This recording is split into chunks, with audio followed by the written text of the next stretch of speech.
হর হর মহাদেব, জয় শিব শম্ভু। তো আজকে ভোলা ডিফেন্ডার এসেছিলো আমাদের বাড়ির সামনে। তো ভোলা ডিফেন্ডারকে আজকে আলু খাওয়ালাম। আমাদের বাড়িতে প্রতিনিয়তই দেখছি ভোলা ডিফেন্ডার আসছে।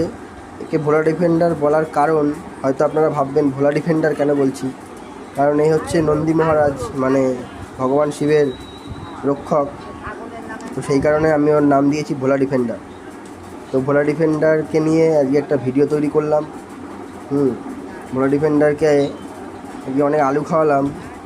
ভোলা ডিফেন্ডার, আমি বাড়িতে বসেছিলাম আর বাড়ির সামনে, ঘরের সামনে দেখি উকি মারছে। তো আমি আর থাকতে পারলাম না, তো ভোলা ডিফেন্ডারকে যতটুকু পারলাম ততটুকু একটু সেবা করলাম। তো ভোলা ডিফেন্ডার খুবই ভালো একজন,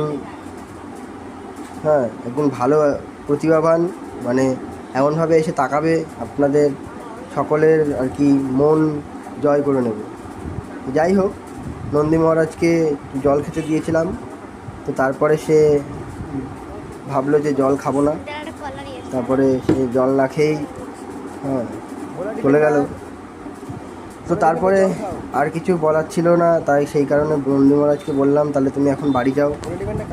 তো এরকমভাবে যদি কখনো কোনো পশু কাউকে দেখেন বাড়ির সামনে, এই ভিডিওটা করার একটাই উদ্দেশ্য, তো তাদের কখনো ফেরাবেন না, তাদের কিছু না কিছু হলেও তাদেরকে একটুখানি খাবার দেবেন। কারণ তারা তো মাঠের তো এখন কোনো ইয়ে নেই, জল জমে যায়। তো সেই কারণে সবাই যদি একটু সাহায্য করেন, সবাই যদি একটুখানি খাওয়ান ওদের, তো ওরাও একটু পেট ভর্তি থাকে ওদের। তো এটুকুই বলার ছিল। ভিডিওটি ভালো লাগলে অবশ্যই লাইক এবং শেয়ার, সাবস্ক্রাইব করবে। জয় শ্রীরাম, জয় ভারত, জয় হিন্দ, ভারত মাতা কি জয়।